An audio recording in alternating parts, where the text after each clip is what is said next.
Welcome back to the WHHI News. You may have heard that the Beaufort Jasper Water and Sewer Authority had asked people over the weekend, post Helene, to conserve water, not be doing any irrigation, things of that type. Joining us now, we have Jeff LaRue with that organization. Jeff, how do things stand now? We're looking pretty good. We're almost out of the woods. We have about 550 pump stations throughout the Lowcountry. We're down to about 8 right now that still don't have power. We expect by the end of the day to have that number whittled down to 5. But right after the storm, about half of our stations had no electricity, and we can't keep pumps going without electricity. So how much does it matter, may I ask you, when people heed your request to really don't use any non-essential water?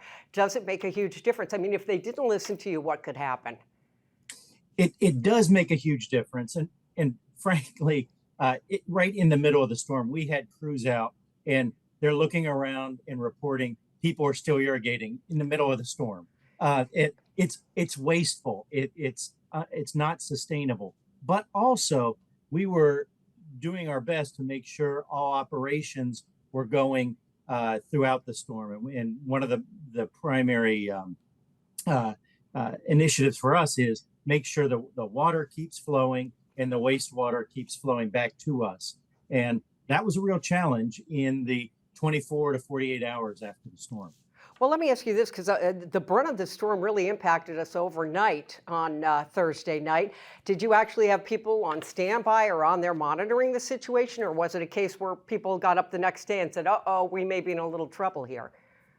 Our plants are monitored 24 hours a day. We have people there. So yes, we were watching closely all through the night, and we do have to keep worker safety in mind. So that doesn't mean we have people out driving around, but certainly monitoring, keeping an eye on things. And a lot of our systems have generators that can kick on. We have to work on that, keep that going. But not every station has a generator. That's not feasible. So in the hours after the storm, we had folks kind of prioritizing which stations needed a generator. We have mobile generators and mobile pumps. We'd run out, take care of that, and then move on to the next one. Wow, you really had to be at the ready. I want to ask you, hearkening back to the fact that some people's irrigation systems were running during the storm, do your folks actually kind of go up to the door and knock on it and say, hey, folks, we really need to preserve our water supply. Can you turn it off? Or do they just kind of say, oh, isn't that sad, and keep driving on? It's kind of delicate. We don't do door knocks. Maybe we should consider that. It's just unconscionable to me that people are doing that. It's not good for their lawn either. Their lawn needs a break. Yeah, well, good point there. I want to ask you, looking ahead, because, if you look at the tropics now, we may have, unfortunately, some more storms headed our way. For the next go-round, in addition to having people pay attention to whether they need to conserve water, if say, some of those stations go down, what else do you want to let people know about? I really want people to understand 2 things. One, stay out of standing water after a flood event like this. It could be contaminated with germs, microorganisms, things that could make you very sick, not to mention our critters in the Lowcountry that could be lurking under the water. Keep that in mind. The other thing I think residents need to understand is sanitary sewage is separate from stormwater, and we want to keep them separate.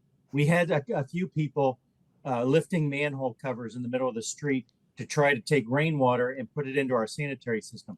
That is very bad for a lot of reasons. One is it makes us have to treat a lot more, but then that rainwater then floods the next pump station. And in some cases, you're having contaminated rainwater, sanitary sewage come back to your yard because the pump station down the street's flooded. So keep the stormwater separate from the sanitary sewage. That's really important. Don't try to be a do-it-yourselfer, definitely in these situations. Jeff LaRue, we appreciate your time and glad things are getting back to normal there. Thank you. We appreciate the opportunity. And we'll be back in just a moment.